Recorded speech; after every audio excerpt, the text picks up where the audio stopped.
వార్త అనేది ఏంటి అంటే రక్షకుడు జన్మం గూర్చి. దావీదు పట్టణమందు నేడు రక్షకుడు మీ కొరకు పుట్టి ఉన్నాడు, ఈయన ప్రభు అయిన క్రీస్తు అంటూ దానికి ఇదే మీ కానవాలు అని చెప్పాడు. ఒక మాట చెప్పనా, ప్రపంచంలో దేవుని బిడ్డలారా, అసలు యేసు ప్రభువే నిజమైన రక్షకుడు. యేసు ప్రభువే లోక కన్యాలార్థం ఈ లోకానికి వచ్చాడు. యేసు ప్రభువే సర్వ మానవాళి పాపాల కొరకు మరి దేవుని బిడ్డలారా మరణించిన యుగ పురుషుడు అని ఎలా తెలుసును అంటే చాలా సూచనలు ఉన్నాయి. అలాగే యేసు ప్రభు యొక్క జన్మానికి కూడా ఆ గొర్రెల కాపరికి సూచన చెప్తున్నాడు. దేవునికి స్తోత్రం. అసలు యేసు ప్రభు ప్రపంచాన్ని రక్షించడానికి వచ్చిన పరిశుద్ధుడిని ఎలా చెప్పొచ్చు, ఎలా తేల్చి మాట్లాడొచ్చు అంటే, దేవుని బిడ్డలారా బాగా గమనించండి. యేసు ప్రభులో పాపం లేదు, ఆయన జన్మములో పాపం లేదు, ఆయన జీవించిన జీవిత శైలిలో పాపం లేదు. పాపం లేనివాడు యేసయ్యా, కామ క్రోధ మద మత్సరము లేనివాడు యేసయ్యా. ఏమండి దేవుని బిడ్డలారా, పిలాతు రాజైన పిలాతు దేవుని బిడ్డలారా, పిలాతు ఈయనలో ఏ దోషము లేదు అని తేల్చి చెప్పేశాడు. యేసు ప్రభులో నిర్దోషియు నిష్కల్మషుడు, పాపులలో చేరక ప్రత్యేకమైన వాడిని ఇచ్చి ప్రధాన యాజకుడు మనకు సరిపోయిన వాడిని హెబ్రీ గ్రంథకర్త రాశాడు.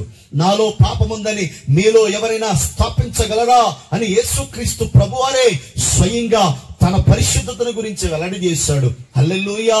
నేను అంటాను, మానవాళి పాపములను తీయడానికి, మానవాళి జీవితాలను రక్షించడానికి, మానవాళిని వైకుంఠం తీసుకెళ్లడానికి, నిత్య రాజ్యానికి తీసుకెళ్లడానికి ఒక పరిశుద్ధుడైన దేవుడు ఆయన ఈ భూలోకములో మానవులను రక్షించడానికి రావాలి.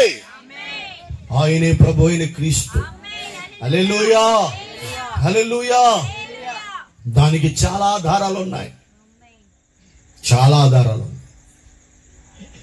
ఏమండి, యేసు ప్రభు యొక్క జన్మం చాలా ఈ లోకానికే పర్వదినం.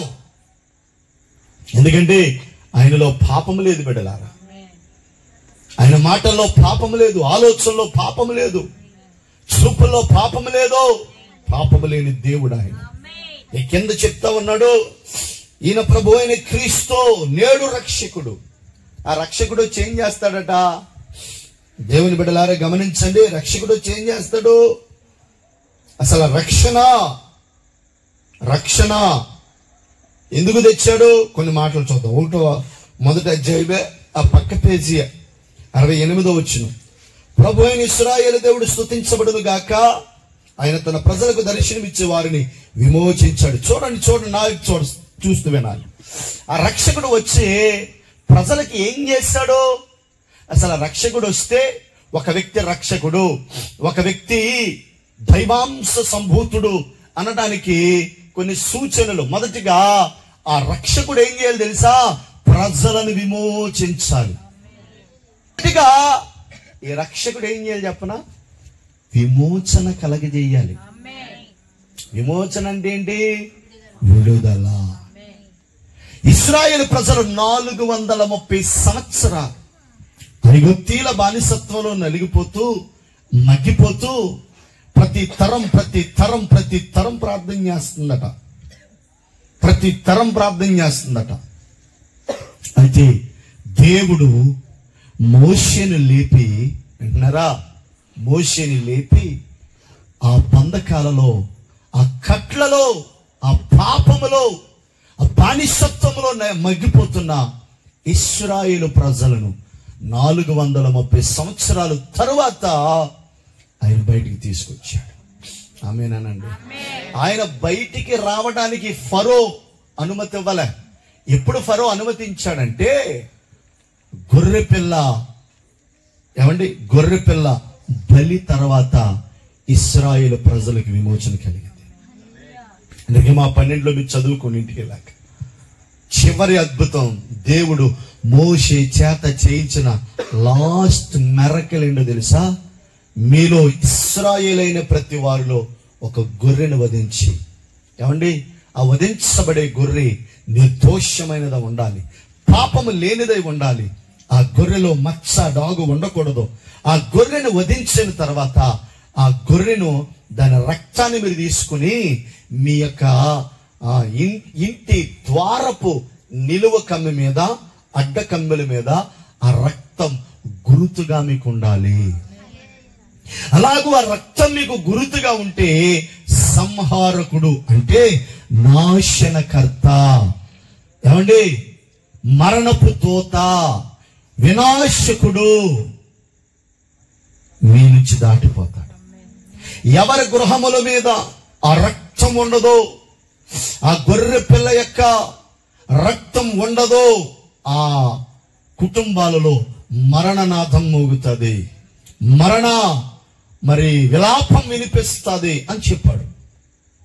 చెప్పినట్టుగానే దేవుని బిడ్డలారా, ఇశ్రాయేలు ప్రజలందరూ ఒక గొర్రెను తీసుకుని, యథార్థమైనది నిర్దోషమైనదని తీసుకుని ఇసోపు కుంచెతో అది వారి ద్వారపు నిలువు కమ్మెల మీద, అడ్డ కమ్మెల మీద దాని అర్థం పెట్టారా, యేసు రక్తము నీ ఇంటి మీద ఉంటే, యేసు రక్తం నీ హృదయంలో ఉంటే, యేసు రక్తం నీ కుటుంబంలో ఉంటే, యేసు నామం నీ ఇంట్లో ఉంటే, నేను చెప్తున్నాను రాత్రి, నీ జీవితంలో నువ్వు ఏ బానిసత్వంలో ఉన్నావు,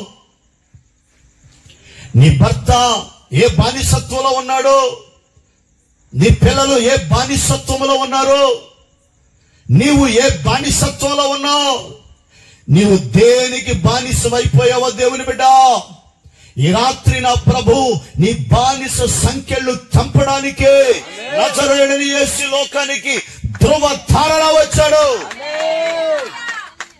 చాలా మంది బానిసలైపోయారు.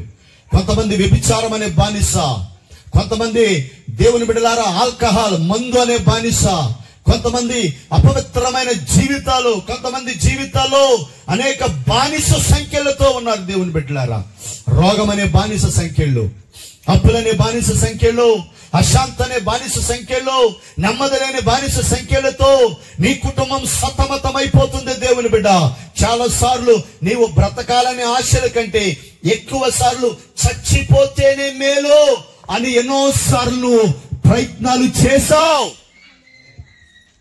అయితే దేవుని సేవకుడిగా, ఆయన ప్రతినిధిగా, ఆయన ప్రవక్తగా చెప్తా ఉన్నాను, I ప్రొఫెసీ in the name of Jesus. ఈ రాత్రి యేసు రక్తం నీ ఇంట్లో ఉంటే, యేసు రక్తం నీ హృదయంలో ఉంటే, యేసు నామాన్ని నువ్వు ఒప్పుకుంటే, యేసుని ఒప్పుకుంటే, నీ జీవితంలో ఒక ఉన్నతమైన కార్యాలు చేయడానికి ప్రభు ఇప్పుడే నీ కొరకు సిద్ధపరచబడి ఉన్నాడు. దగ్గరగా చెప్దాం హల్లెలూయా. చాలా సార్లు చచ్చిపోదామని ప్రేరేపణతో ఉన్నావు బిడ్డ. చచ్చిపోతే బాగుండి నీ జీవితం.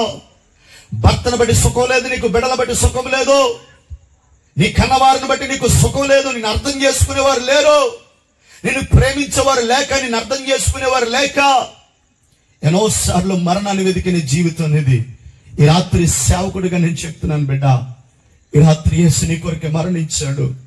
గొర్రెపిల్ల రక్తం నీ కోసమే, ఆయన విమోచించడానికి నీ కోసం ఈ లోకానికి 2024 సంవత్సరాల క్రితమే ఈ భూలోకానికి వచ్చాడు. ఈ మాట నువ్వు అంగీకరించగలిగితే, నువ్వు ఒప్పుకోగలిగితే, విశ్వసించగలిగితే, దేవుడు నీ చేతబడి బానిస సంఖ్యలు విడిపించబోతా ఉన్నాడు. మాంత్రిక బానిస సంఖ్యలు విడిపించబోతా ఉన్నాడు. కొన్ని సంవత్సరాలుగా ఎవరో నాకు మాంత్రిక శక్తులు ప్రయోగించారని భయంతో బ్రతుకుతున్నావు. రాయి రాత్రి యేసు ప్రభు ఎందుకు వచ్చాడు ఈ లోకానికి? విమోచించడానికి. ఈ స్వరం వింటున్నావు సహోదరుడా, నీ జీవితంలో పెద్ద పెను తుఫాను వచ్చింది. డాక్టర్స్ కొన్ని రోజులు బ్రతుకుతావని చెప్పారు. నీ జీవితంలో నెమ్మది లేదు, శాంతి లేదు, ప్రశాంతత లేదు. చాలాసార్లు చచ్చిపోదామని ప్రేరేపణ నీకున్నాయి, చచ్చిపోదామని ప్రేరేపణ నీకుంది. దేవుడు నీ జీవితాన్ని దర్శించబోతా ఉన్నాడు. చెప్దాం అందరూ ఆమేన్. హల్లెలూయా. బాగా చెప్పాలి. హల్లెలూయా, హల్లెలూయా. ఏమండి, ఆ రక్షకుడు ఏం చేయాలట? విన్నారా? ఏం చేయాలంటే ఆ రక్షకుడు కళ్ళు తెరిచిన వైపు చూడండి. ఆ రక్షకుడు ఏం చేయాలి? విమోచించాలి. ఏమని? ఇందులో నుంచి విమోచించాలి, నీ బానిసత్వం నుంచి. ఒకసారి యేసు ప్రభు వారు ఒక గ్రామానికి వెళ్ళారు. ఒక గ్రామానికి వెళ్తే కార్డు పట్టుకున్నాడు, సౌండ్ చిన్నగిట్టు. యేసు ప్రభు గ్రామానికి వెళ్తే ఆ గ్రామంలోనండి కట్టబడిన ఒక గాడిద ఉందట. అది ఎవ్వరు చెప్పలేదంట. ఆ గాడిద పరిస్థితి ఏంటో తెలుసా? 1కి వెళ్ళినా 2కి వెళ్ళినా అక్కడే. దానికి ఒక పలుపు తాడు కట్టేసి ఆ గాడిదని కొన్ని సంవత్సరాలుగా ఎవరో పట్టించుకోకుండా ఉన్నారట. బిడ్డలారు గమనిస్తారా? ఆ గాడిదని గమనించిన యేసుప్రభు అన్నాడు 2 శిష్యుని పిలిచి, అరే నానా, మీ ఎదుటి గ్రామంలో ఒక గాడిద కట్టబడ్డది, దాన్ని విప్పి నా దగ్గరికి తీసుకురండి. దాని మీద ఏ మనుషుడు ఎప్పుడు ఎన్నడూ కూర్చోలేదు అంటే దాని అర్థం దాన్ని ఎవరో వాడుకోలేదు. దానిని ఎవరో ఆ పరిస్థితి నుంచి తప్పించలేకపోయారు. ఎవరని అడిగితే నా ప్రభువు కావాలా గాడిద అని చెప్పండి అన్నాడు. నేను చెప్పనా, ఈ రాత్రి ఈ శబ్దం ద్వారా వింటున్న బిడ్డ, ఇక్కడ కూర్చొని వింటున్న బిడ్డ, నువ్వు రక్షించబడ్డావంటే దేవుడు నిన్ను కోరుకున్నాడు. అనండి, ప్రభువా నన్ను కోరుకున్నందుకు నీకు స్తోత్రం. హల్లెలూయా. యేసయ్య నిన్ను కోరుకున్నాడో అందుకని నువ్వు ఇక్కడ ఉండగలిగా. యేసయ్య నిన్ను కోరుకున్నాడో అందుకు నువ్వు సజీవంగా ఉండగలిగా. యేసయ్య నిన్ను కోరుకున్నాడో అందుకే నీకు ఎన్ని రోగములు వచ్చినా, ఎన్ని బలహీనతలు వచ్చినా, ఎన్ని శ్రమలు వచ్చినా, ఎంతమంది నీకు విరోధంగా లేచినా, నీ జీవితంలో కనీసము చీమ కూడా కదపని ఒక మహిమ కలిగిన కాపుదల నీ మీద ఉంటా ఉంది. ఏం చెప్పండి, వాస్తవానికైతే ఎప్పుడో చనిపోవాలి మనం, వాస్తవానికైతే ఎప్పుడో మనం మరణించాలి. అలాంటి మన జీవితాలను దేవుడు ఎంతగానో కాపాడాడు. దేవుడు విమోచకుడు ఆయన. హల్లెలూయా. బైబిల్లో ఉంటదే, గాడిద గొర్రె పిల్లనిచ్చి గాడిదని విడిపించాలంట. గాడిదంటే ఎవరో? మానవులు. గొర్రె పిల్ల అంటే ఎవరో? యేసు ప్రభు. బిడ్డలారా, మనకి విడుదల కొరకు ఆయన మన స్థానంలో బలైపోయాడు. అంత గొప్ప దేవుడు ఆయన. దేవునికి స్తోత్రం. ఈ రాత్రి నీ విమోచనార్థమై ఈ మాటలు నీ వినబడతా ఉన్నాయి. హల్లెలూయా.